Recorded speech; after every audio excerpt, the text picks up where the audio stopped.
오늘의 말씀은 창세기 50장 24절에서 25절 말씀입니다. 요셉이 그의 형제들에게 이르되 나는 죽을 것이나 하나님이 당신들을 돌보시고 당신들을 이 땅에서 인도하여 내사 아브라함과 이삭과 야곱에게 맹세하신 땅에 이르게 하시리라 하고, 요셉이 또 이스라엘 자손에게 맹세시켜 이르기를 하나님이 반드시 당신들을 돌보시리니 당신들은 여기서 내 해골을 메고 올라가겠다 하라 하였더라. 아멘.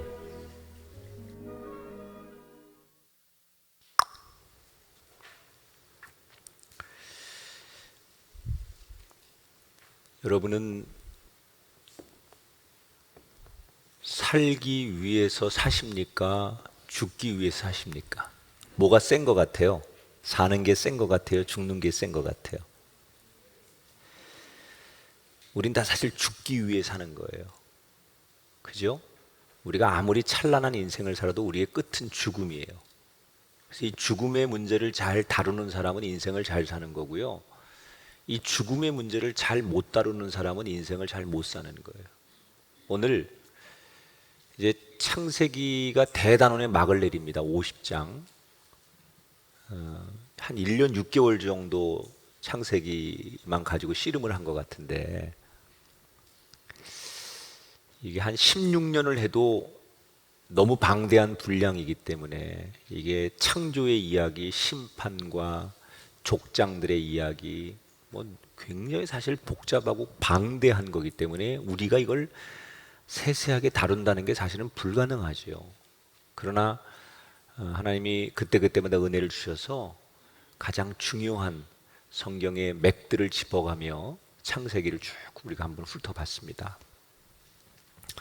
오늘 이제 마지막인데, 저는 오늘 우리가 맞이하는 이 어려운 시대에 역설적으로 이 창세기를 끝내면서 더욱더 희망을 갖는 인생이 되길 바란다, 이런 제목으로 말씀을 전하려고 그래요. 사람이 힘들수록 자꾸 부정적인 얘기를 하고 절망적인 얘기를 하고 같이 심 빠지는 얘기를 하면 모두가 다 주저앉습니다. 그런데 누가 옆에서 자꾸 파이팅을 외치고 긍정적인 얘기를 하면 그 힘을 통해서 사람이 일어날 수 있는 거예요.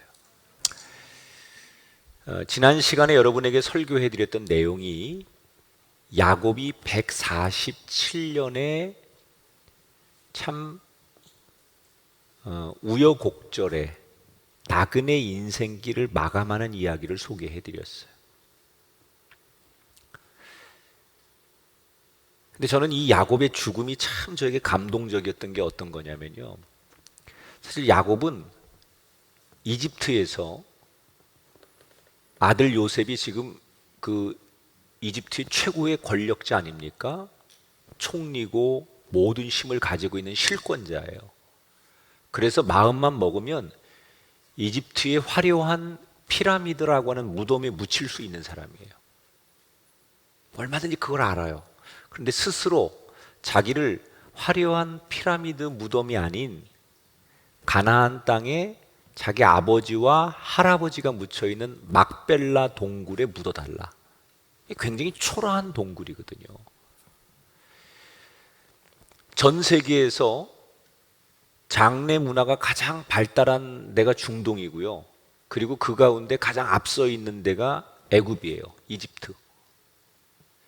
이미 야곱 시대에 성경에 사람을 죽으면 미라를 만들어서 그 시체를 썩지 않도록 보존하고 피라미드에다가 그 시신을 보존하는 장례 문화가 이 당시에 이미 있었어요, 성경에. 근데 야곱은 왜 화려한 피라미드의 무덤이 아닌 초라한 동굴에 묻히기를 원했을까? 이유는 아무리 세상 사람들이 화려하게 인정하는 그곳보다는 하나님의 약속이 있는 땅, 또 하나님의 시선과 마음이 있는 곳이 내가 있어야 될 곳이다, 이렇게 생각했던 것 같아요. 그러니까 우리 현대인들에게 이 야곱의 죽음이 주는 교훈은 우리가 아무리 세상적으로 화려하고 좋은 곳이 내 앞에 있을지라도 우리가 있어야 될 자리는 하나님의 시선이 있는 곳, 하나님의 마음이 있는 곳, 그곳이 내가 있어야 될 자리라는 것을 늘 기억하시기를 축복합니다. 아버지 야곱이 죽었을 때 요셉이 실제적인 장자 역할을 하면서 제일 먼저 한 일이 뭐냐? 조금 전에 말씀드린 대로 아버지 시신을 그 당시에 궁중의 의사들을 불러가지고 장의사들을 불러서 아버지 시신을 40일 동안 미라로 만들어요. 좀 말하기 좀 끔찍한 얘기예요. 사람의 시체를 다 파가지고 뇌도 다 긁어내고 장도 다 긁어서 한쪽에 보관을 합니다. 그리고 거기다가 향신료와 방부제 같은 걸 넣어가지고 그 사람의 몸을 썩지 않도록 만드는 거예요. 그걸 말리는 데까지 걸리는 시간이 40일 걸려요. 그래서 40일 동안 아버지의 시신을 미라로 만듭니다. 그러면 요셉은 아버지를 이집트식으로 장례를 지내려고 아버지의 시신을 가지고 미라를 만든 거냐? 그거 그렇게 해석하면 안 되고요. 아버지의 소원대로 아버지의 시신을 가나안 땅에 운구해야 되는데 그 운구하는 기간 동안, 가는 기간 동안 시체가 썩기 때문에 그 시체 썩는 걸 방지하기 위해서 미라로 만들었다. 이렇게 해석하는 게 맞아요. 그러니까 요셉 그 이집트식으로 장례를 치르려고 하는 게 아니라 가나안 땅으로 모시기 위해서 할 수 없이 시신을 부패하지 않게 하기 위해서 미라로 만든 것이다. 그리고는 요셉이 상중이기 때문에 왕에게 나갈 수가 없어요. 상중인 사람은 그 신분으로 왕 앞에 못 서거든요, 당시에. 그러니까 사람을 시켜서 우리 아버지를 가나안 땅에 가서 묻어야 되는데 그러면 적어도 오고 가는 시간 2주 정도의 국정의 공백이 생기니 허락을 해달라라고 요청을 해요. 이때 파라오 왕이 당연히 허락함과 동시에 국장에 준하는 요셉의 아버지 야곱을 장례하는데 이집트의 국장에 준하는 모든 지원을 허락합니다. 그래서 야곱의 운구가 그 가나안 땅 막벨라 굴에 가는 동안에 그 행렬이 대단합니다. 맨 앞에 요셉이 서고 뒤에 형제들이 서고 그 뒤로는 이집트의 최고의 권력자들이 쫙 도열하고 그리고 요셉을 존경하는 많은 사람들이 이집트 사람들이 따라오고 군사들이 공식적으로 동원이 돼서 정말 어느 왕 부럽지 않은 그런 장례 행렬이 형성이 되는 거예요. 그런데 성경을 여러분 읽다 보면 50장에서 궁금한 게 하나 생깁니다. 요셉이 아버지 시신을 메고서 이제 장례를 치르러 가는데 누가 봐도 그 가나안 땅으로 들어가는 길이 정상적이고 쉽고 안전한 길이 있음에도 불구하고 요셉은 아버지 시신을 가지고 요단강 동편으로 쭉 올라가 가지고 아주 난코스, 어렵고 위험하고 힘든 광야길로 거쳐서 가나안을 들어가요. 보통 사람들은 이게 정상적인 길이고 이게 쉬운 길이고 이게 빠른 길인 걸 다 아는데 굳이 요셉은 아버지의 시신을 요단강 동편으로 해가지고 광야로 뺑 돌아서 어렵게 코스를 정해서 가요. 근데 왜 그렇게 했는지 성경에 안 나와요. 왜 요셉이 어려운 길로 돌아갔는지 그 이유를 성경은 설명하지 않아요. 그래서 많은 분들이 궁금해합니다. 그러니까 성경이 안 나오니까 저도 잘 모르지만 성경을 깊이 묵상하면서 시대 상황을 앞뒤로 이렇게 재보면 두 가지의 가능성이 있습니다. 첫째는 야곱의 쌍둥이 형이 에서잖아요. 그런데 그 에서가 동생에게 장자권을 빼앗기고서 자기 혼자 독립해서 성공해 보겠다고 아버지 집을 뛰쳐나가가지고 어디서 자리를 잡느냐? 요단강 동편 에돔 지역에서 자리를 잡아요. 그러니까 다시 말하면 야곱의 형 에서가 요단강 그 동편에서 자리를 잡고 그의 후손들이 거기서 많이 살고 있었다는 거죠.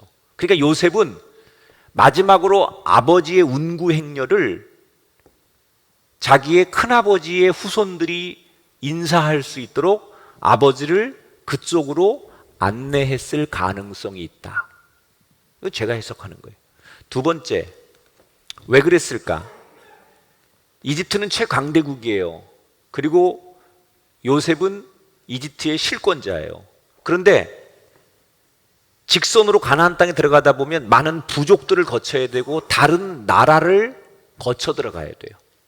혹시라도 외교적인 결례라든지 전쟁의 빌미를 줄 수 있는 그런 상황이 연출될 수 있어요. 그렇기 때문에 요셉이 생각할 때는 아버지의 시신을 모시는 것은 극히 개인적이고 가정적인 일인데 이것 때문에 국가와 국가가 충돌하는 전쟁이 발생할지도 모른다라고 하는 개인적인 일을 가지고 국력을 소비하는 것은 옳지 않다. 굉장히 합리적인 생각을 했을 수 있다. 그래서 일부러 쉬운 길이 아닌 어려운 길로 돌아갔을 것이다. 두 가지 추측을 해볼 수가 있어요. 근데 이게 중요한 게 아니고 그렇게 어렵게 돌아간 그 코스가 훗날 수백 년이 지나서 그의 후손들이 애굽에서 출애굽을 할 때 그들이 요단강 동편으로 해서 광야로 빠져나가는 야곱의 운구 행렬과 똑같은 코스예요. 이게 더 놀라워요. 야곱의 운구 행렬이 걸어갔던 그 코스가 수백 년이 지나서 그의 후손들이 출애굽을 해서 그들이 가나안을 갈 때 걸어갔던 그 길이 똑같은 코스로 나중에 출애굽에 보면 나와요. 참 놀랍죠? 이미 하나님께서 마치 그의 조상을 통해서 어디로 가야 될지 그 길을 개척하고 예비한 것 같은 놀라운 장면이 성경에 등장을 해요. 요단강 앞에 딱 섰어요. 이때 요셉이 뭐라고 얘기를 하느냐? 자기를 따라온 이집트 사람들은 여기까지만 따라오라고 해요. 그리고 요단강은 자기와 형제들만 아버지의 시신을 들고서 요단강을 건너요. 그러니까 이집트 사람들의 그 장래의 위로와 참여는 거기까지 가나안 땅을 밟지 못하게 하는 거예요. 영적으로 이 땅은 거룩한 사람만 밟아야 된다 아마 그런 뜻으로 이집트 사람들은 여기까지만 오게 하고 여기서 머물라고 하고 자기들만 요단강을 건너서 막벨라 굴에다가 아버지를 장례를 치르고 돌아옵니다.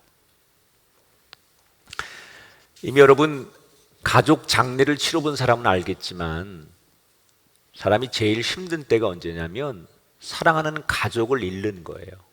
그래서 교회 사역 중에 제일 중요한 건요, 여러분 앞으로도 교인들 가운데 장례를 만나면 그때는 모든 교인들이 위로자가 돼야 돼요. 그걸 중요하게 생각해야 돼요, 교회는. 물론 애경사를 다 교회는 함께 가족되어서 기쁘고 슬픔을 나누고 해야 되지만 특히 장례가 생기거나 큰 환난을 당할 때는 온 교회가 그 사람을 위로해 주는 그런 사역을 교회는 놓치면 안 돼요. 굉장히 중요한 사역이에요. 이 요셉이 아버지를 장례를 치르고 나서 그 아버지에 대한 그리움과 또 장례를 치르면서 힘들었던 그 여러 가지 마음과 육신적인 기력을 회복하려고 집에서 이렇게 몸부림을 치고 있는데 그런 요셉에게 어느 날 편지 한 통이 배달이 됩니다. 그런데 이 편지가 요셉을 기력을 막 회복하려고 하는 요셉을 다시 한번 주저앉게 하는 편지예요. 누가 보낸 편지냐? 요셉의 형들이 보낸 편지예요. 편지의 내용이 어떤 거냐? 17절을 볼게요. 요셉의 형제들이 말을 전하여 이르되 당신의 아버지가 돌아가시기 전에 명령하여 이르시기를 내 형들의 허물과 죄를 용서하라 하셨나니 우리 죄를 이제 용서하소서. 형들이 뭐라고 얘기를 하느냐 요셉한테 아버지가 살아생전에 지난날 모든 걸 잊고 우리를 용서해 주라고 하시지 않았느냐. 그러니 지난날 우리가 저지른 모든 죄를 용서해달라. 이런 내용의 편지를 보낸 거예요. 왜 이런 편지를 보냈느냐? 장례를 마치고 다시 가나안 고센 땅으로 돌아오면서 형제들이 수군거리기 시작했어요.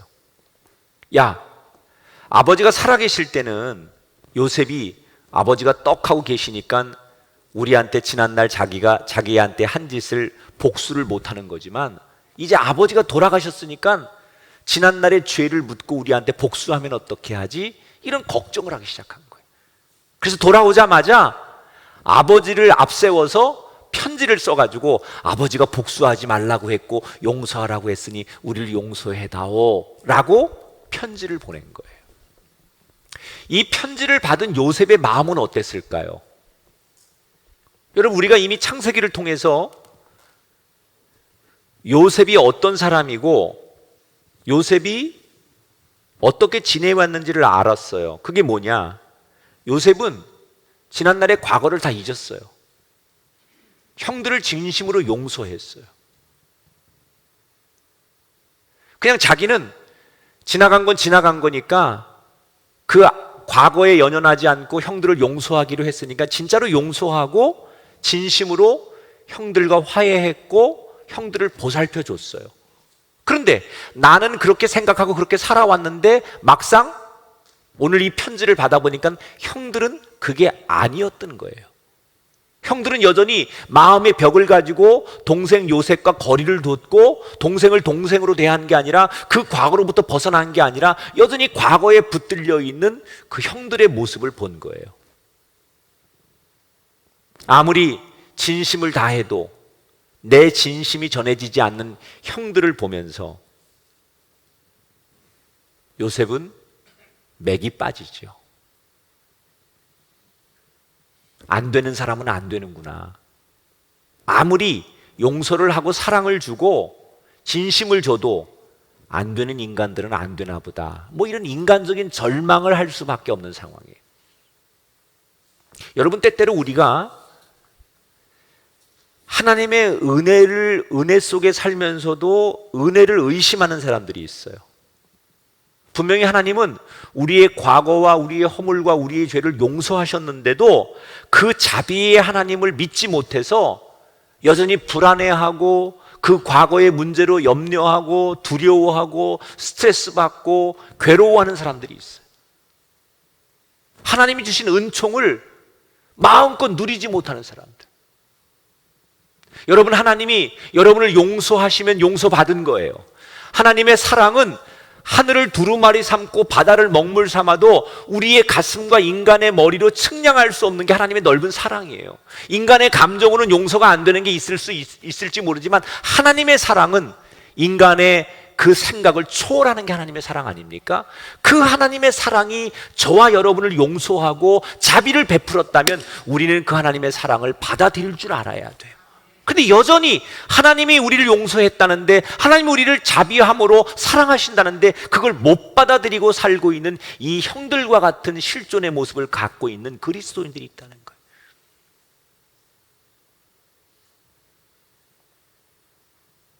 요셉은 그 형들의 편지를 받고 굉장히 외로웠어요. 이게 리더들의 고독입니다. 주변에 많은 사람이 있는 것 같고 자기 옆에 굉장히 좋은 것들이 많이 있는 것 같지만 돌아서면 아무것도 없는 게 리더예요. 요셉은 최고의 권력자고 가장 힘이 있고 많은 사람이 늘 옆에 있었지만 이 편지를 받아보니 다 내 맘 같지 않은 거예요.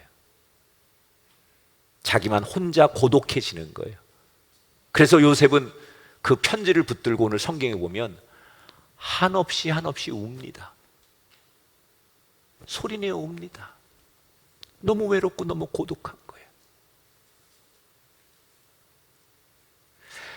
자기들이 편지를 보냈는데 편지에 대한 대답이 없으니까 형제들이 불안한 거예요.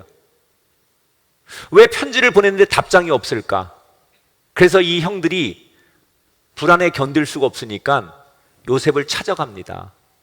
그리고는 찾아가자마자 요셉 앞에 납작 엎드려서 울면서 이렇게 말합니다. 동생님, 아니 총리님, 우리를 종을 삼아도 좋으니 제발 목숨만큼은 살려주십시오. 요셉이 뭐라고 한 적도 없어요. 자기를 스스로 상상하고 생각하면서 차라리 우리가 당신의 종이 될 테니 우리 목숨만큼은 살려달라고 애걸복걸하는 거예요. 요셉이 지난날 형들에게 최선을 다해 노력한 게 다 물거품이 되는 순간이에요. 근데 여기서 저는 이 형들이 가장 잘한 일이 하나 있다. 그게 뭐냐면 요셉 앞에 와서 엎드렸다라고 하는, 엎드렸다. 이 엎드림이라고 하는 은혜, 하나님의 백성들이 가장 행복한 순간은 언제냐? 돌아보면 엎드릴 때예요. 저에게도 내가 살아온 인생 속에 가장 하나님 앞에 내가 행복했던 순간을 꼽으라고 하면 환경적으로 물질적으로는 어려웠지만 하나님 앞에 엎드려서 하나님, 내가 죄인입니다, 나 같은 사람을 구원해 주시고 하나님 내 편 돼 주셔서 감사합니다, 이렇게 통회하고 자복하며 하나님 앞에 엎드려서 그 은혜 속에, 눈물 속에 하나님의 이름을 통곡하며 불렀을 때가 제일 행복한 순간이더라고요. 여러분 또 한번 돌아보세요. 언제 가장 행복했어요? 돈은 없어도, 내 뜻대로 일은 안 돼도 그 하나님 앞에 나와 마음껏 통곡하며 엎드릴 때가 제일 행복하지 않았어요? 그때 하나님이 우리 가정을 살려주지 않았어요? 그때 한국교회가 부흥하지 않았어요? 그때 놀라운 영적인 권능들이 나타나지 않았어요? 우리가 엎드렸을 때 하나님이 이 땅에 부흥을 주셨고, 우리가 엎드릴 때 하나님께서 회복을 주셨고, 우리가 엎드릴 때 문제가 해결됐어요. 그런데 언젠가부터 우리가 먹고 살만해지고 환경적으로 풍요로워지고 문명이 발달하고 이제 넉넉해지니까 많은 사람들이 하나님 앞에 과거처럼 엎드리지 않아요. 기도 안 해요. 눈물로 엎드리지 않아요. 내가 필요한 것만 하나님 앞에 이야기할 뿐이지, 하나님과 거래를 할 뿐이지, 하나님 앞에 엎드려서 살려달라고 그런 모습이 없어요. 하나님이 우리에게 원하는 게 뭘까요? 어떻게 살아왔든 엎드리길 원하시는 거예요.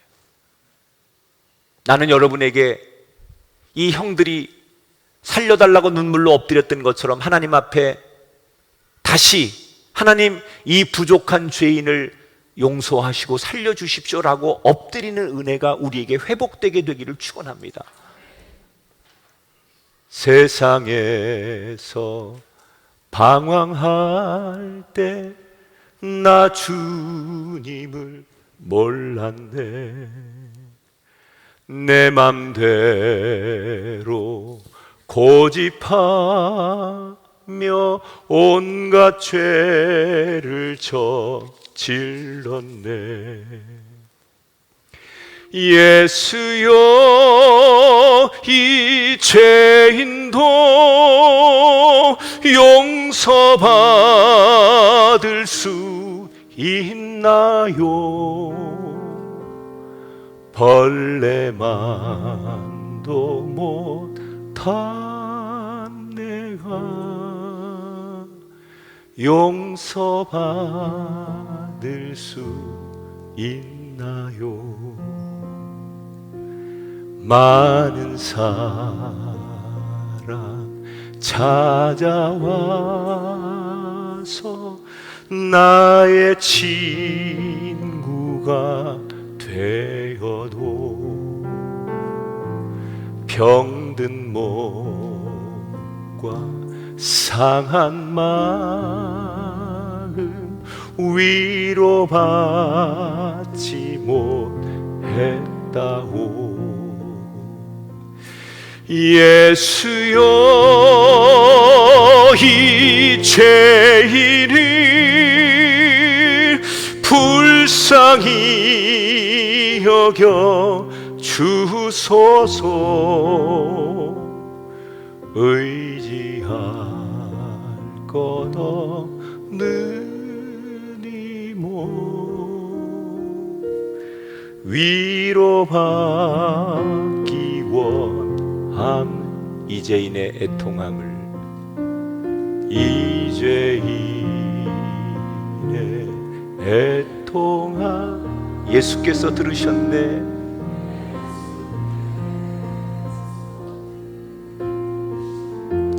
못자국 난 사랑의 손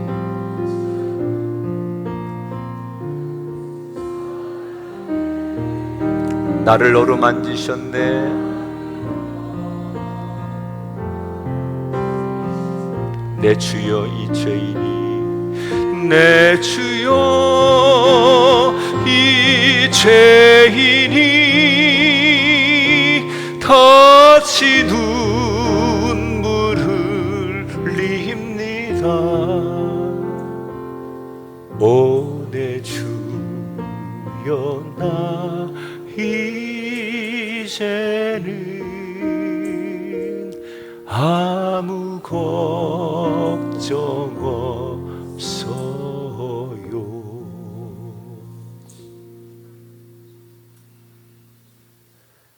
여러분 기억나시잖아요.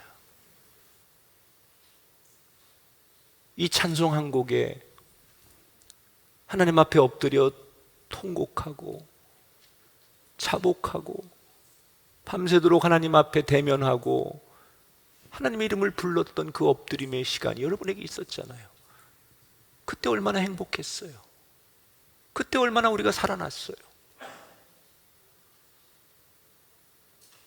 우리가 사는 길은 하나님 앞에 엎드리는 거예요. 여러분 힘듭니까? 앞길이 막막하십니까?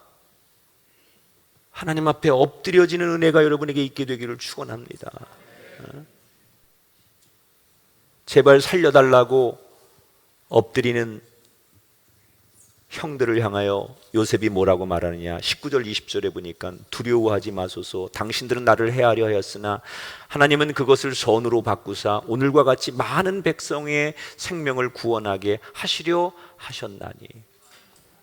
여기 참 중요한 단어가 나와요. 하나님이 당신들은 나한테 악을 행했지만 하나님이 그것을 선으로 바꾸셨다는 게 선으로. 여러분 생각해 보세요. 악을 선으로 바꿀 수 있는 존재가 누가 있을까요? 이거 과학자가 할 수 있습니까? 권력자가 할 수 있습니까? 돈 많은 사람이 할 수 있습니까? 악을 선으로 어떻게 바꿔요? 악을 선으로 바꿀 수 있는 분은 하나님 한 분밖에 없는 거예요. 이 땅에 불의한 일, 억울한 일, 악한 일, 힘든 일, 모든 일들을 선으로 바꿀 수 있는 분은 인간이 하는 게 아니에요. 아무리 많은 숫자가 모여도 못해요. 악을 선으로 바꿀 수 있는 분은 여호와 하나님 한 분밖에 없는 거예요. 그래서 우리에겐 여전히 하나님이 필요한 거예요. 하나님 없이는 못 사는 거예요.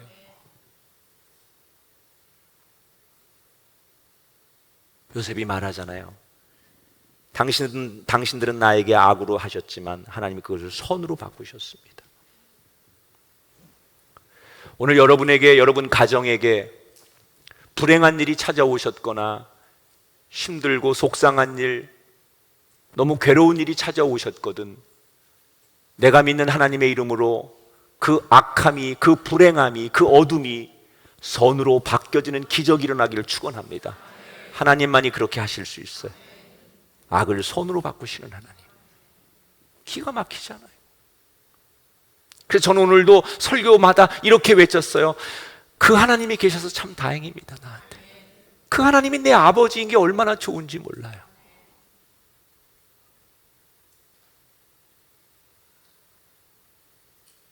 형들을 품어주는 거예요. 어떻게 요셉이 그럴 수 있었어요? 인간적으로 자기에게 자기 뒤통수 치고 여전히 믿지 못하고 내가 준 사랑과 마음과 진심이 통하지 않는 그 형제들을 보면서 인간은 안 바뀌는구나 이러고 실망하고 감정적으로 용서가 안 됐을 텐데 어떻게 그 형제들을 다시 품을 수 있었을까? 요셉이. 이유는 내 시선으로 보지 않고 하나님의 시선으로 봤기 때문에. 형들은 내 눈으로 보면 내 생각과 내 상식으로 보면 형들이 용서가 안 되는 거예요. 그런데 이걸 하나님의 눈으로 보는 거예요. 하나님의 시선으로 보니까 그 형들이 불쌍한 거예요. 그 형들도 하나님이 구원해 줄 백성인 거예요. 여러분, 우리 주변에 다 여러분 눈으로 봐서 이해 안 되는 게 얼마나 많아요. 어떤 분들은 막 이 세상의 부조리함에 견디지 못하는 분이 있고요. 자기에게 생겨지는 이 억울함 때문에 견디지 못하는 분이 있고요. 얼마나 많은 분들이 괴로워하는지 몰라요. 전 설교하면서 세 가지를 안 해요. 첫째, 정치 얘기 안 해요. 근데 많은 분들이 저한테 정치 얘기를 원하시더라고요. 제 그 SNS 댓글에다가 왜 당신은 정치적으로 나의 소신을 안 밝히냐는 거야. 아니, 강대상에서 목사가 하나님 얘기하기도 바쁜데 목사는 정치 얘기하는 사람이 아니에요. 내가 정치 얘기하려면 정치인이 돼야지.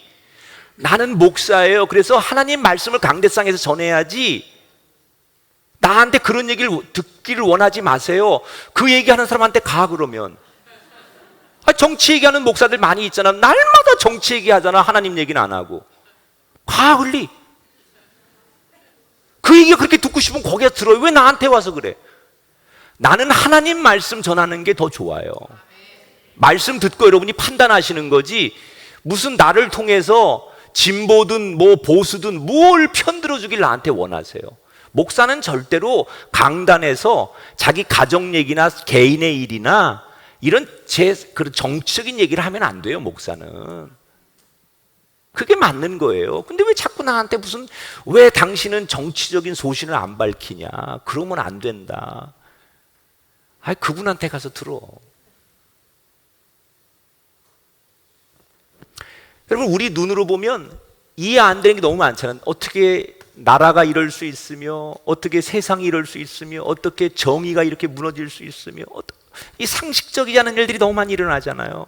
그 이해가 안 되죠. 그러니까 사람들이 화병이 나는 거야. 못 견뎌하는 거야. 이게 도대체 어떻게 되려고 우리가 이러느냐. 그리고 사람들이 막 괴로워하고 분노하고 와서 막 나한테 따집니다. 내가 그런 것도 아닌데. 근데 제가 그때 그러지요. 당신의 눈으로 보면 못 견딜 겁니다.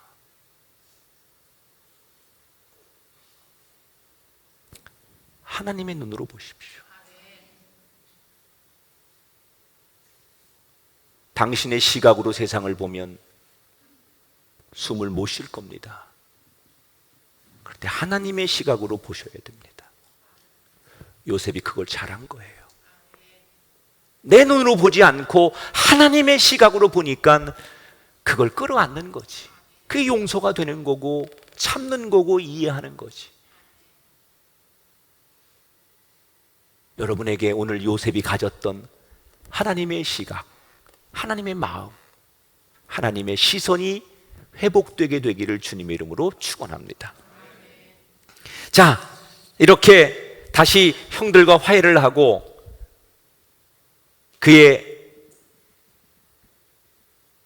요셉의 보호 아래 그의 가족들은 고센 땅에서 더욱더 번영을 합니다. 그리고 이제 오늘 창세기는 50장에서 독자들로 하여금 창세기 맨 마지막 이야기로 우리를 끌고 가요. 이 창세기 맨 마지막의 이야기는 뭐냐? 세월이 한참이 이제 흘러요. 아버지 야곱이 죽고 세월이 한참 흘러서 요셉의 형제들이 하나 둘씩 세상을 떠나요.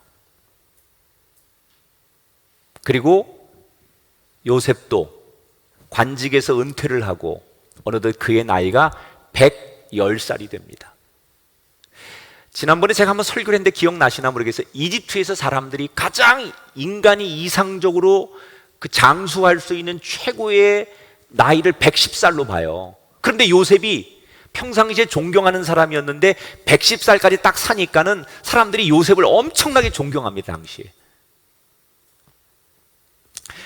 그런데 아무리 사람들이, 백성들이 요셉을 존경하고 요셉을 대단하게 여겨도 인간의 실존은 어쩔 수 없는 거예요. 인기가 아무리 많고 사람들이 그를 좋아해도 세월은 이길 수가 없는 거예요. 요셉도 영원할 줄 알았는데 늘 청년 같았던 요셉이 어느 날 병상에 누워서 못 일어나는 거예요. 그리고 아버지 야곱이 병상에 누워서 자기의 죽음을 직감했던 것처럼 요셉도 자기의 죽음을 직감합니다. 그래서 마지막으로 자기의 아들들, 가족들, 형제들을 다 불러서 병상에서 임종을 앞두고 유언을 하는 거예요. 아들들이 누구예요? 므낫세, 에브라임, 그리고 뭐 손자들, 뭐 여러 이제 다 불러서 얘기를 하는 거예요. 그런데 그렇게 이제 막 임종을 앞두고 마지막 뭐 인사를 하는 가운데 이 요셉의 눈을 감기 전에 그의 마음을 무겁게 하는 소리 하나가 들립니다. 누구냐? 아직 살아있는 형제들이 요셉한테 뭐라고 말하냐? 울면서 이렇게 얘기하는 거예요. 요셉아, 요셉아, 죽지 마, 죽지 마. 가나안 땅에서 다 굶어 죽을 수밖에 없었던 우리를 네가 이 이집트 땅으로 우리를 오게 해서 우리가 이만큼 잘 살았는데 너 없으면 우리가 여기서 어떻게 살아? 이게 무슨 얘기냐면 지금 자기들은 요셉 동생 덕분에 굶어 죽어야 되는데 이집트 땅으로 이민 와가지고 요셉의 보호 아래 고센 땅에서 잘 먹고 잘 살았어요. 그런데 자기들의 믿고 의지할 수 있는 요셉이 죽으면 이건 남의 나라잖아요. 그러니까 요셉 없는 이 땅에서 왕이 또는 이집트 사람들이 자기들을 내쫓고 자기들을 죽일 수도 있고 자기들이 여기 살 근거가 없는 거예요. 자신이 없는 거예요. 그래서 요셉 없는 이 땅에서 우리가 살 자신이 없어서 요셉한테 울면서 너 없으면 이 땅에 우리가 누굴 믿고 살아? 너 없으면 우리 무시당하고 너 없으면 이 땅에서 쫓겨날지도 모르는데. 지나온 세월을 감사하는 게 아니라 미래에 대한 걱정을 하는 거예요. 이때 요셉이 울면서 자신들의 미래를 걱정하는 형제와 가족들에게 죽으면서 남긴 유명한 말이 24절이에요. 같이 한번 읽어볼게요. 시작. 나는 죽을 것이나 하나님이 당신들을 돌보시고 당신들을 이 땅에서 인도하여 내사 아브라함과 이삭과 야곱에게 맹세하신 땅에 이르게 하시리라. 이게 무슨 얘기냐? 형님들, 하나님이 우리에게 약속하신 그 말씀을 나는 믿습니다. 하나님 뭘 약속하셨어요? 아브라함에게, 이삭에게, 야곱에게 하나님 뭘 약속하셨어요? 내가 너희에게 이 땅을 줄 것이다. 그리고 큰 민족을 이루게 할 것이다. 우리가 살고 있는 이 남의 나라 땅, 이 땅을 하나님 우리에게 주신다고 하셨다. 그리고 여기서 큰 민족을 이루게 하겠다고 하나님께서 우리 증조 할아버지부터 약속을 해서 아버지까지 하나님이 약속하지 않았느냐? 나는 그 하나님의 약속을 믿으니 걱정하지 말라는 거예요. 걱정하고 염려하는 사람들에게 걱정하지 말아라. 아마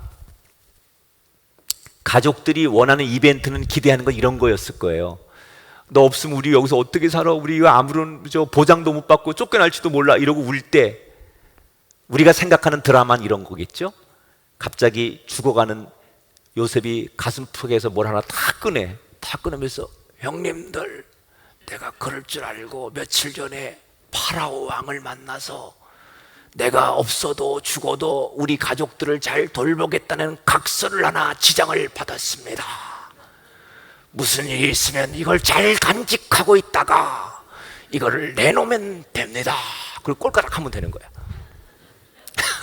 그런데 그게 아니라, 왕의 각서나 이런 게 아니라 뭘? 하나님의 약속을 근거로 얘기하는 거예요. 놀랍잖아요? 자, 제가 여러분에게 드리고 싶은 얘기가 그거예요. 우리는 지금 너무너무 많은 분들이 어려움을 호소합니다. 특히 제일 많이 어려움을 호소하는 게 뭐냐면, 목사님, 과연 회복될 수 있을까요? 우리의 인생이, 우리의 삶이, 우리의 자녀들이 또는 경제적으로 교회 예배가 회복될 수 있을까요? 이 이야기 속에는 희망이 없다는 거예요. 과연 우리에게 희망이 있을까요? 앞으로 더 나아질 수 있을까요? 희망이 보이지 않는다는 거예요. 많은 분들이 이 질문을 합니다. 근데 저는 그 질문에 감히 이렇게 대답하고 싶어요. 희망이 있습니다. 희망을 가지십시오. 분명히 회복될 수 있습니다. 그럼 그렇게 얘기하는 근거가 뭐냐? 하나님 우리에게 약속하셨거든요. 마태복음 28장 20절에 하나님 뭐라고 약속하셨느냐? 볼지어다 내가 세상 끝날까지 너희와 항상 함께 있을 것이니라. 사도행전 16장 31절에 뭐라고 약속하셨느냐? 주 예수를 믿어라 그리하면 너와 내 집이 구원을 얻으리라 약속하셨어요. 데살로니가 후서 3장 3절에 하나님 뭐라고 약속하셨느냐? 주는 믿부사 너희를 굳건하게 하시고 악한 자에게서 너희를 지켜주시리라. 하나님이 약속하셨어요. 너희들이 무슨 일을 만나고 어떤 상황에 놓여도 나는 너희를 고아처럼 버려두지 아니할 것이다. 하나님 우리에게 약속하신 거예요. 나는 그 약속을 근거로 우리가 무슨 일을 만나도 하나님이 우리를 버리지 않겠다고 약속하셨으니 그 약속을 믿으라는 거예요. 요셉이 자기 형제들에게 가족들에게 이렇게 말하고 죽었는데 정말로 말한 대로 그들은 그 땅에서 누구에게도 무시당하지 않고 그 땅에서 민족을 이룰 때까지 살 수 있었어요. 왜? 하나님의 약속이 성취되는 거예요. 사랑하는 여러분, 우리가 그동안 창세기를 공부하면서 여러 창세기의 방대한 이야기를 나눴지만 이 창세기에서 가장 중요한 게 뭐냐? 하나님의 신실하심이에요. 하나님은 자기가 약속한 걸 반드시 지켜요. 어떤 상황이 되고 그 사람이 어떻게 행동을 해도 하나님이 약속한 걸 지키세요. 그래서 하나님을 우리가 뭐라고 불러요? 신실하신 하나님. 약속을 반드시 이루시는 하나님. 약속을 받은 나는 잊어버리는데 약속을 하신 하나님은 절대로 잊지 않아요. 그래서 그 약속대로 이루시는 하나님. 여러분, 하나님이 여러분에게 약속하셨습니다. 그런데 여러분은 잊어버립니다. 그렇지만 하나님은 그걸 잊어버리지 않아요. 내가 너와 너의 자손을 번성하게 할 것이고 내가 너를 지켜줄 것이고 내가 오른손으로 너를 보호할 것이다. 하나님이 우리에게 약속하셨으면 여러분은 그 약속을 잊고 살아도 하나님은 그 약속을 잊지 않으시고 그 약속을 지키시는 분이에요. 나와 상관없이 그 약속을 하나님이 지키신다는 거예요. 그러면 우리는 희망이 있어요. 하나님의 약속을 들은 사람이기 때문에. 사랑하는 여러분, 꿈을 꾸십시오. 회복될 수 있습니다. 다시 일어날 수 있습니다.